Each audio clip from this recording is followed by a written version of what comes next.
imobiliário, eu acho que tem algo que a gente percebe muito e a gente comenta sobre isso, mas que é pouco falado, que é o seguinte: existem, obviamente, vantagens. O fundo imobiliário ele traz aspectos interessantes. Então, a pessoa ela vai começar a entender sobre visão de longo prazo, programação de fluxo de recebimento de dividendos. É um pé na renda variável, ela está na renda variável. Só que eu acho que o erro é tratar o fundo imobiliário como um ativo meramente financeiro e esquecer que por baixo dele você tem ativos físicos da economia real, né? Então, o que a gente sempre prega sobre ações?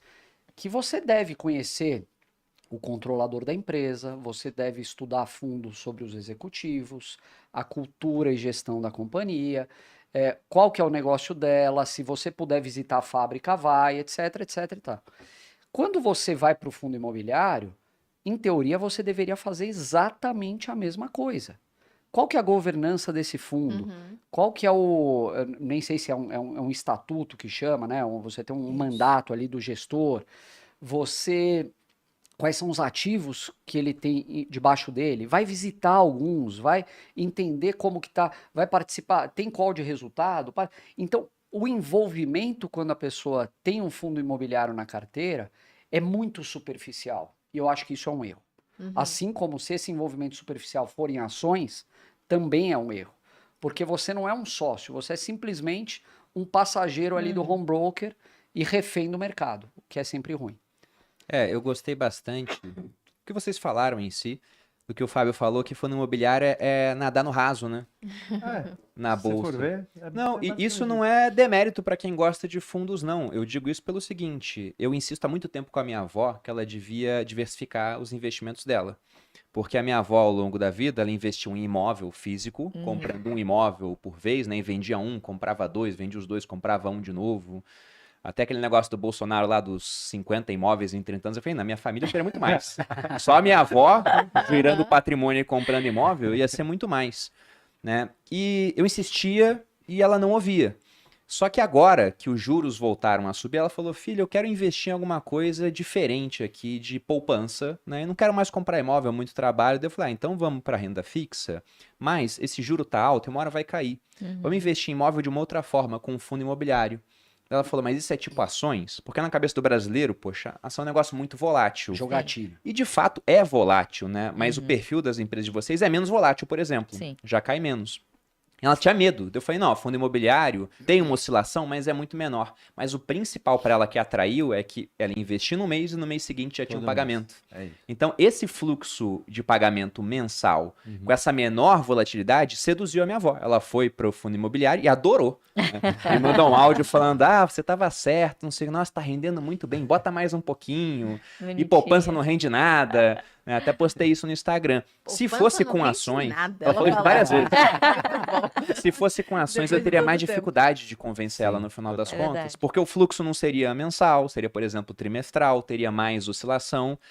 Se ela tivesse mais tempo para aprender como funciona o mercado, eu tenho certeza que uma hora ela iria parar nas ações de dividendos. Concordo.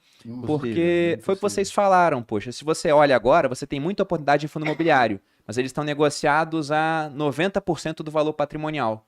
Os que estão negociados muito abaixo, 60%, por exemplo, é o fundo imobiliário de um único imóvel lá no Rio de Janeiro que está sem ser locado há um tempão. Então, é muito mais risco do que oportunidade. Ruim, Exatamente. É o mercado mostrando, isso aqui está realmente complicado. Talvez não tenha nem dinheiro para pagar as próprias despesas. Agora, em empresas, você acha várias negociadas com baita de um desconto, pagando bons dividendos e ainda investindo em crescimento, que é coisa que o fundo imobiliário não consegue fazer igual, porque é obrigado a distribuir 95%. E a empresa não, ela tem um poder discricionário para fazer essa distribuição. E eu acho que o mais importante também é o investidor ter a mentalidade correta, né? Exato. E eu acho que foi até aqui você falou, não sei se foi aqui ou se foi em outro podcast, você falou que o seu pai, o Barsi, tinha deixado de ser bilionário em determinado momento, acho que foi na pandemia, né? Foi na pandemia. Ele deixou de ser milionário e você foi avisar ele, e ele tava dormindo, tava tranquilo ali, pra ele não fez diferença, porque ele sabe a participação que ele tem na empresa, que a renda variável oscila, né? E eu acho que essa frieza, poucos investidores, agora mais, né, com tanto de conhecimento que a gente tá tendo na internet, teve. E o seu pai aprendeu isso daí como? Na prática? Como foi? A metodologia Barsi, né? Foi experiência ou ele aprendeu em algum livro, ele pegou? Como surgiu? É a quilometragem rodada também, né? Os cabelos brancos contam muito, né? Se a gente for pensar que são 53 ou 54 anos de Ibovespa, Nossa. ele entrou um ano depois que o Ibovespa foi inaugurado, né? Foi lançado. Então ele viu absolutamente de tudo acontecer. Tudo, né? Tudo, literalmente tudo. E foram várias as vezes que ele viu o portfólio dele despencar 30, 40, 50%. Talvez não de uma maneira tão vertiginosa, né? Como foi agora, tão né? abrupta como foi na pandemia. Mas ele já viu isso acontecer e viu que os mercados se recuperaram depois. Quer dizer, não foi o fim do mundo, apesar do que todos nós pensávamos, novamente, né? A economia funciona como ciclos. E você não precisa torcer pelas crises porque elas simplesmente acontecem. Você só tem que estar preparado quando ela chegar, né? O que eu acho que também contribui bastante é o fato dele... Não é que ele não liga para patrimônio, tá? Obviamente que você quer ver o seu bolo crescer ao longo do tempo. Mas como a gente encara isso muito mais como uma consequência e não como o fim... não é o objetivo principal da estratégia, a gente sempre foca muito em quantidade de ações que a gente possui. Então a pandemia foi, né, claro, a gente sabe que foi um período terrível, mas a gente fala sobre investimentos. E para os investimentos foi um momento incrível de aporte, porque você com os mesmos recursos você comprou muito mais ações. Boas empresas que se recuperaram logo em seguida, 6 meses depois já voltaram para os níveis de pré-pandemia, a preços inimagináveis, inacreditáveis. Então, se você pelo menos, se você compra, se você não sai da bolsa nesses momentos, as chances de você participar dos pregões de maiores alta é maior, né? Então, eu sempre costumo dizer que o Barsi teve muita sorte, sim, ao longo do caminho, ao longo da trajetória dele, mas, coincidentemente, quanto mais tempo ele ficava na bolsa, mais sorte ele tinha. A mesma coisa acontece com o trabalho, né? Que as pessoas, eu adaptei essa frase daquela coisa que as pessoas falam do trabalho. E a sorte, ela vai te encontrar, porque você não está tentando fazer o market timing, quer dizer, uma hora eu estou na bolsa, outra hora eu não estou. Eu estou sempre na bolsa. Sempre comprando. Ou aportando menos ou aportando mais. Então, a sorte sempre vai te encontrar, né? Então, eu acho que esse é um fator. A consistência... cabelos brancos e focar na quantidade de ações e na renda que essa carteira te gera, são premissas, são fundamentos muito sólidos que te ajudam a passar por esses períodos de turbulência, né? Então, até o Décio Bazin tem uma frase, não vou lembrar agora ipsis literis, mas ele tem uma frase que é tipo, o dividendo funciona como um farol, né? Você só acende o farol quando você está na escuridão. Quando tudo é luz, você tá olhando para outras coisas, né? Então o dividendo ele acaba sendo um porto seguro para momentos como esse de dúvida que a gente tá vivendo, né? Exatamente. Mais uma vez foi provado que a metodologia do Barsi que vocês utilizam, ela é consistente em todo momento, né? Na crise. Eu conversei com várias pessoas, né? Eu converso com muitas pessoas que estão acompanhando, inclusive, obrigado a toda a audiência que está aqui com a gente aqui, mais de 300 pessoas agora, ao vivo. E eles sempre falam que na pandemia, quando eles tiveram que vender alguma coisa, ou quando eles olham para, aconteceu alguma coisa, eu vou vender algumas ações. Que não deveria ser, né? Mas sempre acontece, às vezes acontece assim, eles vendem as ações que não pagam dividendos. Exatamente. E todo 100% aí, se foi um é o outro. Ele falou, não, qual que é o seu critério de vender ações? Ele falou, as que não pagam dividendos. Porque Taesa que paga dividendos, Banco do Brasil, eu vou segurar. Eu não tenho interesse de vender. E eles já pensam assim, se eu tivesse dinheiro, eu tava comprando mais. Então essa estratégia, ela tá sendo difundida, Luiz. Poxa, que E legal. hoje com vários canais aí, né, meu?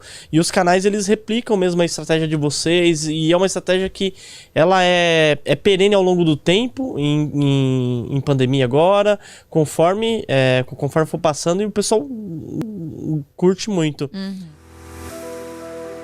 Você está me dizendo que talvez os condomínios logísticos com bons inquilinos, eles têm uma resiliência maior durante uma crise, porque o cara não vai trocar. E melhores, isso. Eu tô pagando 100 mil nesse galpão aqui, alguém me oferece um galpão um pouco mais barato em outro lugar, de repente eu não vou porque eu coloquei alguns milhões de reais de equipamento lá dentro e desmobilizar isso Olha mata aí, ó. essa diferença. E também tem o Mata fato essa de que diferença. alguns contratos são atípicos, né? Então, Sim. se o cara tiver que sair Você antes, tem toma uma multona pagar. na cara pra ficar esperto. Essa defesa, ela sempre existiu. Aham. Né? Eu acho que hoje, além de tudo, você tem essa defesa adicional, que os condomínios logísticos eles estão ficando mais Sofisticados. tecnológicos e as É. pessoas ainda, muitas vezes, têm a cabeça do galpão logístico antigo. É muita automação, né? É muita Muita automação. automação. Eu visitei o condomínio logístico da Natura, em Itupeva, e eu fiquei impressionado. Né? O caminhão chegou, descarregou, os produtos passaram pela esteira, viraram caixas, voltaram para o caminhão sem nenhuma ação humana. Eita. Zero. Então o galpão não é mais aquele portão enferrujado com cadeadão, isso não Tá tem. longe disso. Aí, ó, tá vendo, galera? Então eu entendo que assim, a carteira diversificada, siga o seu plano, você vai ter percentuais definidos para cada ativo, e aí nos movimentos de mercado, você vai fazer o quê? Você vai fazer o inverso do que muita gente faz. Agora tem gente fugindo de fundo de CRI, porque ele está pagando menos. Né? E aí você olha, tem gente vendendo fundo de CRI, um deságio generoso, que eu estava louco para comprar aquele fundo de CRI, quando eu olhava um ano atrás, você colocou, Charles, das insanidades de 1,5 do Sim, PVP sim, lá em 19. Ano passado a gente teve em fundo de CRI. Fundo de CRI pagando com ágio de 1,5. É Não faz dívida. nenhum sentido. Você está pagando 150 numa nota que vale 100. É inimaginável. Eu tenho uma aversão bem grande a fundos de papel. Eu sou moleque tijoleiro. Eu gosto de Você tá passar... até uma cor meio atijolada. Cara, depois eu te passo é a mesma clínica do Donald Trump que eu tenho. E eu sempre tive uma aversão, porque eu gosto de comprar fundos imobiliários e, sei lá, passar na frente de um shopping e falar, putz, é mais visível pra mim, e eu seguro a tanga na hora que tem a queda e eu vejo como uma oportunidade. O que vocês teriam pra falar pra quem tem aversão a fundo de papel igual eu, assim? Porque o Charles é papeleiro. Mas deixa só Você ele gosta. acabar. Você gosta. Eu volto antes aqui. Eu vou passar a bola pro Carlos para ele responder onde ele O Carlos pode fez esses começar a pontos. sair, boa. Mas eu entendo que, assim, os tijolos oferecem as melhores opções hoje, mas não deixe de olhar para fundo de CRI, especialmente nesse momento Agora. atual. Uhum. Porque tá todo mundo com aversão, achando que a gente virou Japão. E não, a gente não virou Japão, tá, gente? Vai ter inflação. Fica tranquilo, vai ter inflação logo aí, normal, resolvemos, tá? E fundo de CRI vai continuar sendo um fator importante dentro da carteira. Só que os preços de hoje, de vários deles, são excelentes. Em alguns, né, que batem essa inflação mais rápido, um efeito da deflação do mês passado já foi. Tem outros que não, Tem né? outros Tem um que delay não. de 2 meses. Então você tem que até. ficar de olho também nisso. Tá.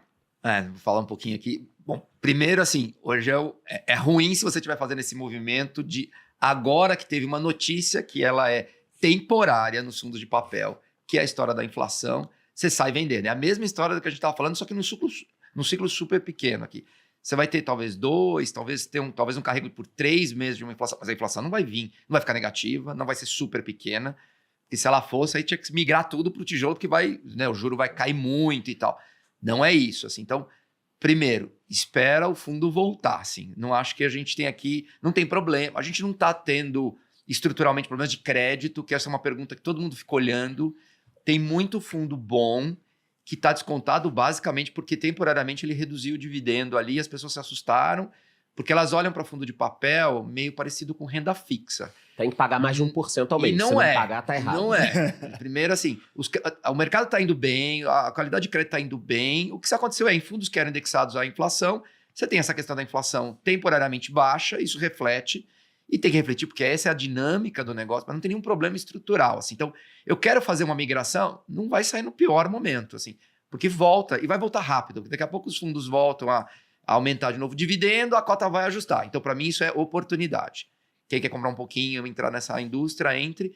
Só que assim, fundo de CRI, acho que foi super bem colocado. Ele não tem potencial de valorização de cota muito grande. Ele pode ter um pouco de ágio, porque tem um valor de você comprar uma carteira diversificada, com vários papéis, com boa qualidade de crédito, principalmente um investidor que é menor. É difícil ele entrar num fundo ou comprar diretamente esse tipo de papel. Ele está ganhando... eu estou fazendo fundo de CRI lá, eu estou tomando CRI de 10, 15 anos, ele consegue vender, se ele precisar, ele vende rapidinho no secundário. Então, eu acho que ele é bom, eu acho que ele é meio mais perto para sua carteira de inflação e de CDI, dependendo do produto, onde ele está indexado. Então, assim, eu acho que ele é complementar e você deveria ter um pouco na carteira. Acho que é uma excelente estratégia, assim, para quem quer participar em crédito, indexado à inflação. Quando a gente olha para tijolo, e eu concordo aqui, não quero chover muito no molhado, assim, o setor que mais apanhou e continua muito descontado, o escritório, por tudo isso que a gente falou. E a gente vai olhando o mercado real, lá a barriga no balcão, esse mercado está melhorando. Então as empresas estão voltando, aquele monte de empresa que contratou, mas estava em casa, não ia contratar nenhum metro quadrado, agora está voltando para o escritório, aí não cabe o pessoal. Na Quineia, se todo mundo for no mesmo dia, não dá para sentar todo mundo nas cadeiras, porque a gente... Então assim, todo mundo está ajustando. O híbrido vai existir? Lógico que ele vai existir. A tecnologia permite, eu acho que flexibilidade, até para retenção de gente, é importante oferecer o híbrido aqui. Mas não vamos se enganar que as pessoas precisam estar algum tempo no escritório para criar pertencimento, para criar cultura, para entender a empresa onde você está. E as empresas que o pessoal é mais competitivo, e aí vocês citaram algumas empresas, setor financeiro, esse pessoal quer muito ir para o escritório. Porque ele quer aparecer para o chefe dele, ele quer estar perto, ele quer falar com o cliente, ele está construindo a carreira. Da casa dele é muito difícil ele fazer tudo isso. Assim. Então, de novo, assim, nem tanto ao céu, nem tanto à terra. Logicamente, o location é bom. Eu não acredito que tudo vai andar senão assim, pega qualquer escritório e compra. Tem que analisar o que está lá dentro, tem que analisar onde eles estão localizados. As empresas estão procurando por qualidade. Prédio ruim, mal localizado, só se o Brasil explodir. A gente não acredita nisso. Explodir de 5% de PIB, eu não acredito que isso vai acontecer, então você tem que escolher qualidade aqui. Eu acho que vai andar. Então a gente é otimista, sempre com cautela, em escritório. Eu acho que vem. Shopping já vem mostrando, e por todas essas questões. Então, shopping no Brasil não é centro de compra, é centro de entretenimento, é conveniência, está dentro da cidade, segurança, climatização. E já está provado que os fundos já estão performando bem. E à medida que vai andando, logicamente o mais alta renda está indo um pouquinho melhor do que o mais baixa renda, por uma questão da renda e tal. Mas, em geral, ele vai bem. Em logística, o debate é maior. E eu queria só trazer um contraponto aqui da questão do upside. Ele tem menos desconto hoje. Só que você tem uma questão super importante nesse setor, que é custo de construção. Por anos, você fazer um shopping, a construção lá por R$1.300, R$1.400 o metro quadrado. Hoje é perto de R$1.900, R$2.000. Ou eu aumento o aluguel, ou todo mundo vai parar de construir logístico, que não tem, assim. Então, assim, um logístico bem localizado, perto da cidade, eficiente, eu acho que ainda tem demanda. E eu acho que, assim, se o aluguel não responder, os novos projetos vão se inviabilizar. E aí ele vai ou sobe por um jeito ou sobe por outro. Então a gente tem uma